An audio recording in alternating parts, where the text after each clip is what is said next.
কতদিন ধরে ভাবছিলাম এত সুন্দর রাজপুরী জলের মধ্যেও থাকতে পারে নাকি।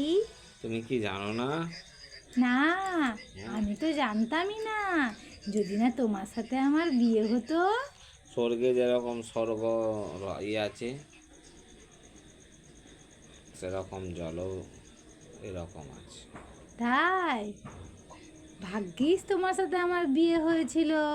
তাই এত সুন্দর সুন্দর জলের জীবকে আমি একদম নিজের চোখে দেখতে পেলাম। এগুলো দেখতে পাচ্ছ? মাছগুলো, দেখতে পাচ্ছি তো। এগুলো সব আমার আপন। তাই তো দেখছি সবাই তোমায় কত ভালোবাসে। তোমাকেও ভালোবাসবে, এবার তোমাকে চিনবে আস্তে আস্তে, তোমাকে সবাই ভালোবাসবে। কিন্তু আমি তো এতক্ষণ জলে